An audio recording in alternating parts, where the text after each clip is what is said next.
says, get that India. Big boy. Call an ambulance! Maybe call a police! Oh, what a shot! What a shot! Campbell killer! Hello and welcome back to another edition of the Tip Sheet podcast, a special and rather bittersweet edition this week with a special guest that we'll get to shortly. As always, I'm your host John, also known as 4020. Joining me shortly will be my good mate Sixties, who will introduce our special guest for the show. Before we get there though, a quick shout out to the sponsors of the Tip Sheet, Big Swing Golf, North Mead, and Star Partners Real Estate, Auburn, NRL and Parramatta. Thanks to both those companies for helping make the Tip Sheet happen each and every episode. But now I'll let Sixties introduce our special guest this week. John, this is a really special podcast that we're doing today because we're talking to someone who's not just a great mate of the podcast, but also a great mate of ours. He's a legend at the Parramatta Club, and his time at the club is actually coming to an end after decades and decades. Well, basically a lifetime's association with the club. Joey Grima is moving on. He's currently in the position of senior academy coach at the Parramatta Eels. We're going to talk to him today about what's been happening in that program, but just as importantly, we're going to talk to him about what is in store for him in the very near future, and it's very exciting. Joey Grima, mate, welcome to the podcast. Hey guys, g'day 40s, g'day 60s. It's great to be back on your wonderful program. It's been a while and there's so much to talk about, and I can't wait to share it with you and your listeners, mate. It might be the most bittersweet episode we've recorded, 60s. It certainly could. We've got a feeling it's going to be, but this won't be the last time that we're catching up with you. We were just talking about, before we started the recording, that we'll be catching up with you tomorrow night at the presentation night for the junior reps, and no doubt we'll be catching up with you from time to time, even though your new role's going to take you away from the Eels. But, mate, let's talk about this year for a start, because it's been a terrific year for the Eels Elite Pathways programs. We had all three junior rep teams qualifying for finals football, the SG Ball taking out the title. We had some external recruits in that team, but there were plenty of players that have been in the Eels Pathways for an extended time. That must have given you tremendous pride about the accomplishments of our programs leading into that title. Yeah, it's a really good point you talk about, 60s, and I'm elated, not only for the club, but for the staff that have been involved in the elite programs space and our academy or development space.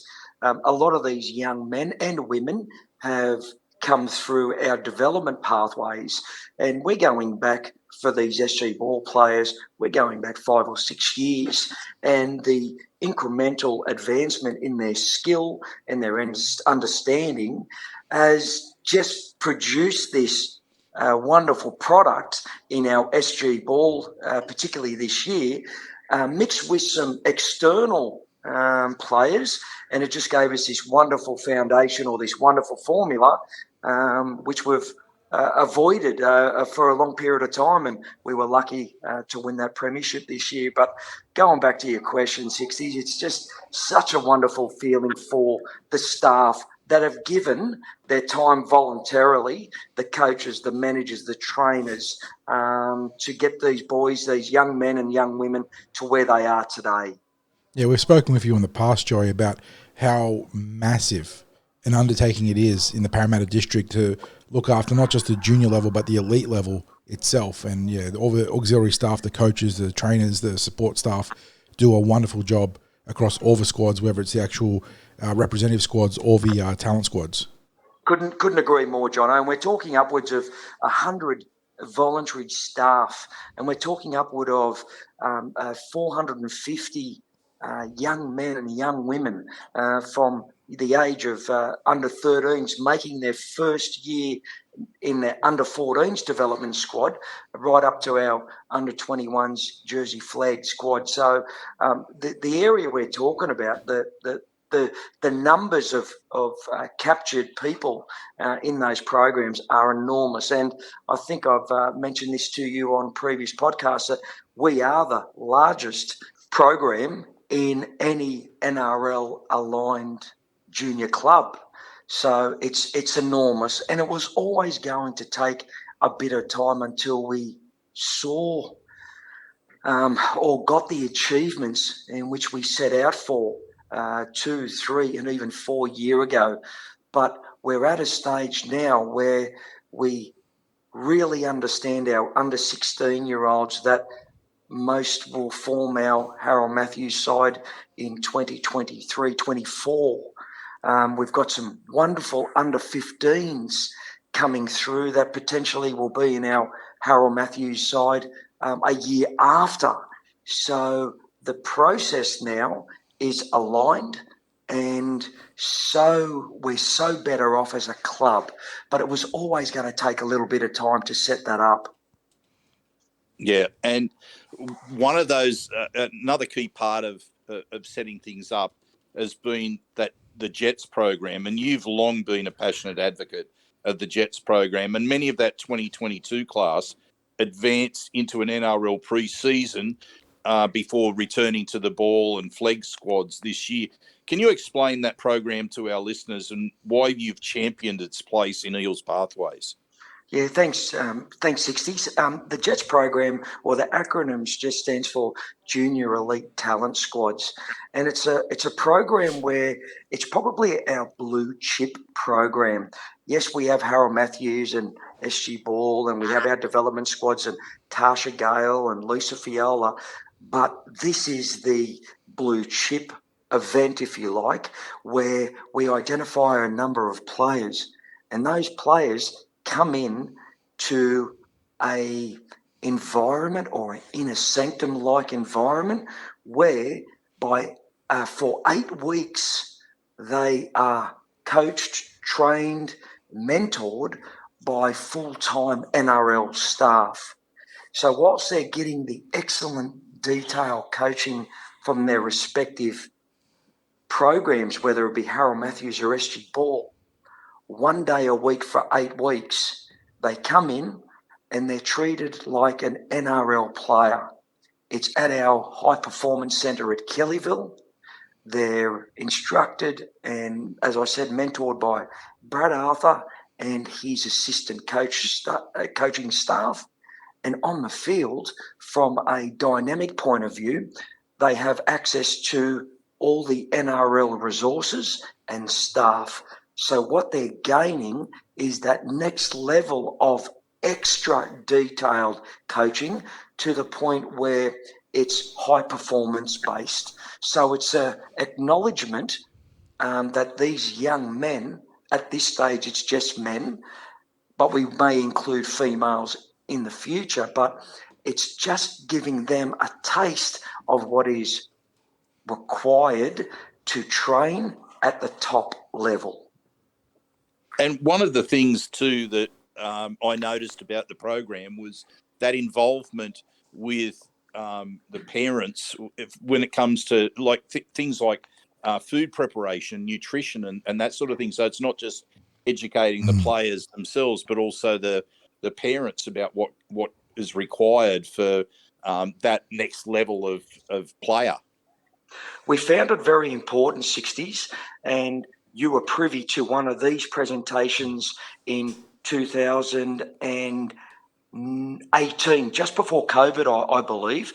It's really important, 60s, that we educate the parents, because who knows, it's the parents that are purchasing, cooking, feeding or fueling our future athletes or the children of their family. So it's really, really important that we share the nutritional information that is going to give their child a better chance of succeeding in the performance area of rugby league.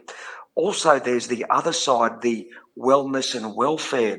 It's also important to share information about players' wellness and welfare, to work through what the objectives or what are the commitments in signing a contract to a club, things like that the parents may not necessarily understand, and the areas where we can help those players, in this case, the parent children or the guardians' children, to be in a more positive mindset, access to, different programs with counsellors, education, employment workers, things like that. So it's not only about rugby league, and that's what we found to engage the parents.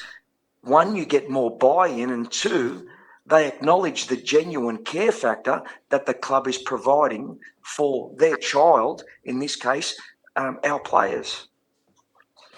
And continuing with that theme of education, Joey, it's well known that elite pathways football is like a funnel. The further you progress, the more narrow and competitive the opportunities become. We've heard staff talk to young people about having two plans, not a plan A and a plan B, but two plan A's, and the importance of education. What's the best advice you can give to a young player about the need, or what they need rather, on the football side of things to maximise opportunities presented to them? Yeah, I worked under Ricky Stewart for some time in 2008, 9 and 10. And Ricky always told a story or mentioned a line to his players. How you live your life off the field reflects how you perform on the field. And Dave Gower has a saying, and you've suggested it, don't have a plan A and a plan B, have two plan A's, because of the situation that it's highly likely that a player is not going to make it into the NRL. Mm-hmm. So don't sell the opportunity of employment or education as a plan B or a second opportunity. And that's why it's so important at our club, through David Gower and Auntie Chrissy, that employment education is so important. And they understand that by getting it right now, or having a better understanding of your goals and the direction you want to go into, is going to have a massive consequence to the majority of those players, unfortunately, that don't make it into the NRL. And, it's actually interesting because you do see quite a number of these players when they're the members of the SG ball team. I know a number of them are already at university and doing their studies there. So they may have their goals when it comes to rugby league, but they're ensuring that they have qualifications and I guess then it comes down to they get to make a choice. If they've got two plan A's, if both are there, they can choose which path that they want to take rather than having to take one or the other. And that's the exact, if I said to you, what's the definition of two plan A's? 60s, you've just hit it out of the park. That's exactly what the definition is. And with our contracts, when we're contracting young men and young women, we entice the opportunities for TEAs or tertiary education allowances of up to $5,000 or $10,000. We actually put that in there as an opportunity where they could gain so much advantage by utilising that, and it could be drawn down to help them with a course or upskill in an activity, or purchase some resources that are going to benefit the outcome of the direction they want to take. So the way we structure our contracts and the way that we assist with our employment and education opportunities all points to having two plan A's. So yes, sometimes they won't make it. Most of them won't make it into the NRL or NRLW. But as you rightly suggested, 60s, some of the young men and women may think that, you know what, I've got a passion for something else. And because they've got two plan A's, they can take that route. Where if they didn't think of it as a priority, they may not have that to fall back onto. And whenever I think of those two plan A's, the first player that comes to mind to me is Steve Dressler. Perfect. Who had an unfortunate issue with his knees that cut him short from being able to play NRL, but he immediately turned that around into an incredible opportunity by creating Whatability, and they're just going and doing amazing things. So having those two plan A's is incredible. Couldn't agree more. And his mentor was a bloke that we had at our club who David Gower, our wellbeing and welfare officer, worked under in Dean Feeney. So I'm not surprised that someone under Dean Feeney has had their level of success, because Dean Feeney was the one that initiated it, and Dave Gower is now driving that bus onto Plan A's. Now, just of course, the other part of making something out of football is players accepting responsibility for things. And you gave us the privilege of taking team photos for the under-16 squad. And when we were there, you're very forthright in reminding the players about their responsibilities. Simple things like wearing the correct club gear, turning up on time, being disciplined when they were taking the team photo. But that wasn't a one-off. I mean, we've seen you drive responsibilities ever since we've known you. Why is that something that you emphasise so much?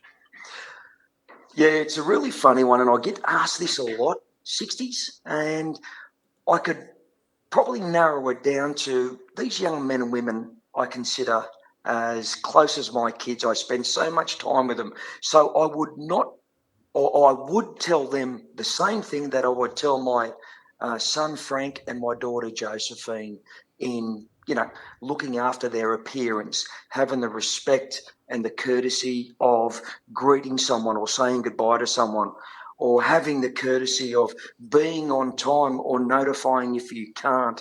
And I just think, 60s and Jono, that it sets these young men and women up to an area of responsibility. And if these young men and young women don't understand where the line in the sand is, or the boundaries within your program, and if you don't set those rules or guidelines in, it'll just become unprofessional, it will become unsafe, and it will become less enjoyable. And it's really important for these life skills that they can take to future employers, take them home, take them to their school, take them to their place of work. And it just ensures that we are doing the right thing. So we are trying to make our younger men and women better people. I just think it's such an important thing that in society we've lost. And you don't want to walk around like a drill sergeant. You only really need to say it once or twice. And the people that want to be there will comply. And the people that don't want to be there won't comply and eventually won't be in our programs. So I think it's really, really important. And notwithstanding, I feel that young men and young women, boys and girls, like a little bit of structure and enjoy being told what they can and can't do to a smaller extent. And it just polishes off the program. So that's where I'm coming from that angle, 60s. And I think it's worked in the past because a lot of the people that we have in our senior programs are really genuinely good and delightful and courteous people. Yeah. And can I just add there that we, as I said in the question, we've observed it so many times over the years that these things, they're not just a one-off or, something that happens here and there. Like literally any time we've been around the teams, the squads that you've been involved in, that you've demanded certain standards of the players, and they're just good advice. I mean, it was everything from I remember being at watching a trial game many years ago with you, and there was a young player out on the field, and you could hear him swearing all the way from the sideline. Oh, yeah, I remember that game. That was at Liverpool. And when you called him over for a quick chat, when he came off the field, and I remember your words were something like, "Look, I'm not going to tell you can't be swearing out on the field because it happens out there, but if I can hear it from all the way over here, it's a couple of octaves too high. You need to reel it in a bit." And it was just very simple advice. And the young bloke nodded and said sorry, and off he went. And then even the most recent, when we were at the taking the team photos. And as we were talking to you after the photos were over, a young bloke was over there and he was waiting for you to finish talking with us. And then he apologised to you for not having some of the gear that he needed on that day. But he was coming over to you to make that apology. He wasn't, he obviously you'd spoken to him before, but he wanted to express his apology to you again about something that happened. And it just drives that responsibility, doesn't it? It does, and it's not about them being in trouble. I mean, we're a little bit more seasoned than these young men or young women we're dealing with, and there's a level of wisdom within our souls, and it's just it just puts them in the right sense. And the fact that young man, and I know who you're talking about, the fact that young man came up and apologised resonated that, yeah, he does get it.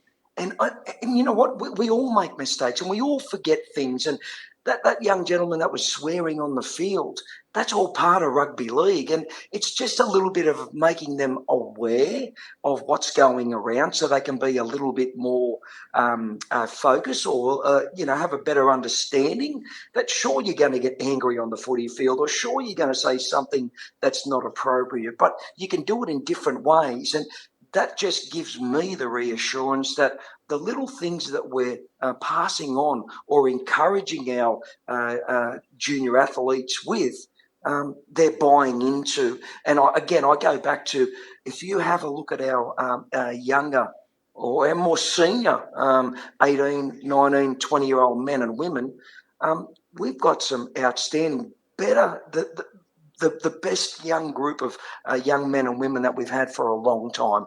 And I think this is part of why, as well as the level of diligence within our own coaching structure.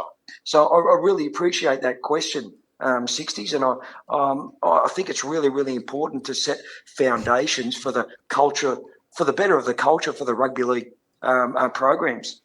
And going back to that squad and going on a bit of a tangent here, the under-16 development squad, that is, they still have some matches to play this season. They do, Jono. Yeah. Actually, we've got under-14s. We've arranged in the July holidays for our under-14s, our under-15s and our under-16s to participate in a couple more trial games. So what we'll do, Jono, we'll invite, communication has gone out to the parents and the players. We're going to invite them for their last phase. We call this phase 3 of their development program. Now, phase 3 will invite them in to train twice in the July holidays just to get a familiarity again within their own squad and group.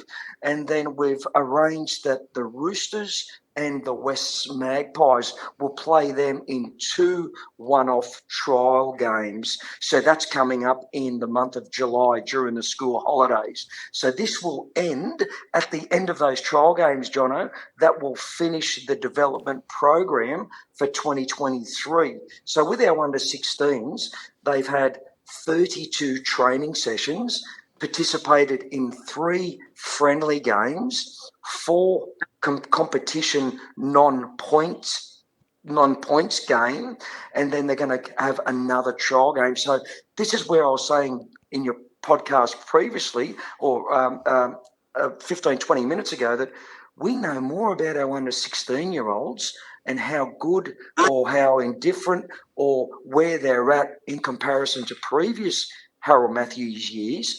But not only that, we understand, because we've had so much dealing with them, we know what type of people they are now.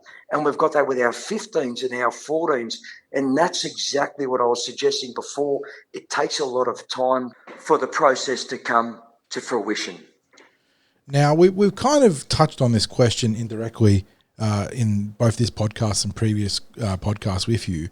But the question that many would like to ask is, how confident are you that there are future NRL and NRLW players in our rep teams and development squads at Parramatta? And we've already mentioned that it's like a funnel. It gets very competitive the further up you go. But what does lie in the horizon there for Parramatta? I genuinely feel that because of the work we've done in the past 3 years with our foundation, academy and development programs, you'll see how many or how successful the program is in the next 12, 24 months. by the number of players being elevated into the development full-time or NRL squad. I couldn't put a number on it, but I'm very, very confident that we're going to get a lot of decent numbers, squad sizes, players to move up into that NRLW, NRL Very exciting times, space. Joey. Yeah, very exciting times, Jono. Yeah. Now, look, we've grabbed what information we can from you about what's happening in Eels pathways, but now it's time. I want to put the focus back on you, Joey, because we didn't want to let this opportunity go without asking you about those future plans that are now taking you away from Parramatta, and it's big news. Can you please share that with everyone? Okay, well, it is with a sad heart that I did resign from Parramatta 4 weeks ago, being my last day tomorrow. My last day is tomorrow. So an opportunity came up. As you guys are aware, I've been involved with Papua New Guinea for the past 4 seasons. I was involved in a consultancy type of role to set up their high performance, their Kummels and Orchids programs. However, the relationship that I've fostered with the PNG people have opened an opportunity where they have declared that they want to be considered the 18th team in 2026. With this, they've asked me to come on board, and this is something that rolled out in November, December last year. The chairman and the CEO of the Papua New Guinea Rugby League flew over and we met up, and they told me about what they were thinking and would I consider it and come on board. Initially, I knocked it back straight away. I said, no, I'm happy at Parramatta and things are great. I can see some things, some major things happening at our club, which we just spoke about, in the next 12, 24 months. And they didn't want to go without having some sort of highlight or glimpse of hope. And they said, what would it take for you to come?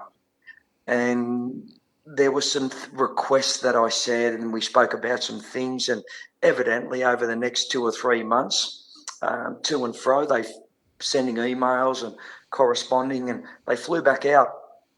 And where we were in November was a considerable distance to where we were in February.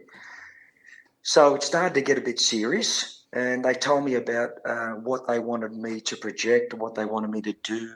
I looked after all the high-end stuff, but they really wanted my skill set in setting up a foundation of the pathway program from the 15, 16, 17, 18-year-old pathway for PNG. And that would go a long way to ensuring that the criteria of the 18th team was met. One of the things is that they need to demonstrate that they've got an adequate pathway from promoting from within. And with my skill set, I've done it quite successfully, and something that I know I have a good knowledge base about. So again, I flew over, met with them, spoke to my wife, and it became a real life opportunity where I advise Parramatta. So my role over there will be the manager of coaching development and pathways. And as I said to you briefly, that they have, and you guys know this and your listeners would know this, rugby league to PNG is like cricket is to the subcontinent, to the Indian, the Pakistani people we have in our country. It's just, it's like a religion over there, Jono. And 60s, we've spoken about this privately. And for us to get an opportunity to invest an 18th team into the NRL for the PNG country and the PNG people, and for the PNG Prime Minister, would be something, it would be unbelievable. And that word unbelievable is part of the reason why I accepted this job. It's something that can't be created again. It's history in the making if we are the 18th team. and I would like to be considered one of the people that made that happen if it came to fruition. Now, we've got a long way to go before we get to that 2026 announcement, but I really genuinely feel that I can add a lot of value into what they want me to do over there to make it a more sustainable and a more realistic proposition to be that 18th team. So with this, I'll be flying in, flying out. So I'll be living in Port Moresby, but flying back every month to obviously stay and visit and be with my family back here in Australia. It's a 2.5-year contract, and the guarantee is that if we are successful, then the 18th team, the PNG, for a better word, we'll just call it the PNG Kummels, because we don't know what our bid name is exactly just yet. But they'll be based here in Australia. It's highly likely that it'll be based in the northern part of Queensland. The good part is that after the 2.5 years, I will have an automatic role with the new franchise. So from a personal development point of view, the opportunity outweighs some of the limitations or some of the areas of concern, like not being with the family for a period of 2 or 3 weeks, being in a foreign country, being in a country where the resources may not be as plentiful as they are here in Australia. But the development in this space would be something, or is something, that really drawn my attention. And my wife and I spoke about it. It's been something that we've considered for 5 months, and we've decided to roll the dice. So I'm no longer working for Parramatta, but there's an old saying, you can take a boy out of Parramatta, but you can't take Parramatta out of a boy, and that's me in a nutshell. And I genuinely believe that it could be a possibility that, I'm 50 years of age. I've still got 15 years of work left in me. My wife suggests that I'll be back at Parramatta one day, and I totally believe that as well. And this isn't just a flight of fancy, by the way, because on the weekend, Peter V'landys gave it the stamp of approval. He wants Papua New Guinea in the NRL as the 18th team. So this is very, very exciting space for you, Joey. It's very exciting, and I wouldn't have done all the due diligence. I wouldn't have taken me 5 months to ensure that this was more than just a wish in the ocean. Mm-hmm. This is a genuine opportunity to create history with a country which I have a fond relationship with already. And if that goes ahead, the people in that country and the NRL will be a better spot or a better place having PNG into it. Very, very exciting, and it's a genuine opportunity, Jono. Well, mate, you touched on this before about how much Parramatta's in your blood, and you've basically had an association with the club since you were a junior rep player yourself. You've had, even with a little bit of time away from the club, you're about 32, 33 years involvement with the Parramatta Eels. It's my 31st year, yep. Yeah, we know that this wouldn't have been an easy decision for you, and especially given that you have that passion for Parramatta, but you've also developed that attachment with PNG. So what you just said just then, it doesn't surprise me that if you were going to look elsewhere, that it was going to be something more than just football, that there was going to be that a little bit of an emotional attachment that would lead you towards an opportunity elsewhere. Well, the way that I feel about this club, and I genuinely love this club, having been here for 31 years, and my kids are mad Parramatta fans. I was married on Parramatta Stadium. That's how much this club means to me. And for me to leave, and I've had a lot of opportunities to go elsewhere, for me to leave, it would have to be something special. And this is not only special, but it's history-making if it happens. So it's taken something monumental to even allow me to consider to leave. But as I say to you, mate, I'm not saying goodbye. I'm going to say I'll see you soon. And on that note, it's almost fitting that I ask you this question, Joey, but whenever we see you at the footy, whatever grade it is, whether it's pathways or senior football, no matter who's involved, Eels or whatever opposition club, there's always people stopping you to say hello. It's almost like a procession. You poor guy can't get to your spot where you need to be. You've got a much-loved place in the rugby league community. There is no doubt about that. And you know what, John, I feel so humbled, and I would never not stop to talk to someone, not because, I'm trying to big note myself or whatever. I just love genuinely talking to people that want to have a chat to me. And that is the God's honest truth. You will always talk football for anyone that's interested. You would have been inundated with messages, surely, about your departure from the Eels and the new challenge on your horizon. Do you have anything you'd like to say to all those people who know you, who admire you, who respect the work that you've brought to Parramatta and to rugby league? I'd just say the same thing that I said to my wife. And Parramatta gave me this opportunity. Parramatta nurtured me to get this opportunity. And Parramatta, whilst they were disappointed of my decision, they have encouraged me to get this opportunity. So anyone that's listening to this podcast, anyone that's associated with Parramatta or not Parramatta, if you're a rugby league fan, everyone's done something small in the opportunity for everyone that gets a promotion or goes ahead in rugby league. And I believe that I've made so many lifelong friends and so many people that I enjoy their company that are listening to this podcast. And some of the people listening to your podcast are those wonderful people that I love to catch up with after training or after a game. So I've always said it, the level of respect that you have given this club in the way that you promote our pathways and our younger men and women through our pathway programs has been amazing. And your friendship, along with your listeners, does not go unnoticed. And as I said to you, Jono, it's not goodbye. It's see you soon. Yeah, and it's not quite closing the chapter on our story right now, because obviously tomorrow night at the Junior Rep Presentation Awards we have a chance to say farewell. Not like I said, not farewell, but see you soon. But see you soon, Joey.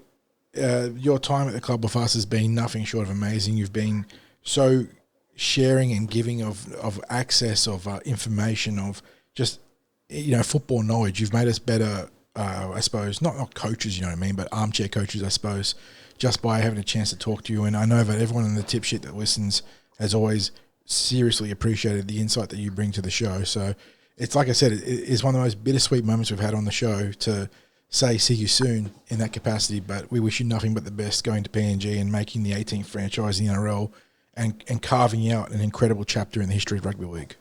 And can I just throw in there as well that we mentioned in that last question, John, about how whenever we're with Joey at whatever level of football and all the people that will stop him and say hello, is that one of the things, and this is why, you're so special to us, mate. When we're with you and people stop you and what have you, one of the first things you say to them after you've exchanged your greetings is an introduction of who we are and a recommendation to people that they're talking to, that they get, if they're not aware of the Cumberland Throw, they get onto the Cumberland Throw. and it's just, that's one of the more humbling things, is that you're introducing us to these people who are, not just involved with the Parramatta Club, but you've introduced us to people who are involved with other clubs that, you're saying hello to, whether it be at schoolboy carnivals or at matches at junior reps or at trial games, whatever the case may be. You've introduced us to so many different people and talked about us to those people. And I mean, that's as humbling as it can get for us. And, how special your friendship's been to us for so long now. And, it's just, we can't express enough just how much success we wish for you in your this new adventure that you're going on right now. I don't usually cheer for another NRL team, but I'll definitely be barracking for PNG's success. Oh, thanks, Sixties. It means a great deal, and I think that just probably replicates how I feel about you guys in this program. And who knows, I would love to we could do the first ever podcast from PNG. Oh, mate. I'd be plenty on board to help the growth of the PNG programs, Joey. So whenever you want to talk PNG, you let us know. And there'll always Good be a on you spot in the tip guys. sheet. I love you guys. You know how I feel about you and your listeners. Stick solid with Parramatta. I know we're going through a bit of a tough patch at the moment, but we invariably come out the other end. So I love you guys and I love your listeners. And blue and gold never fold. Thank you, Mate, Joey. beautiful. Thanks, Joey.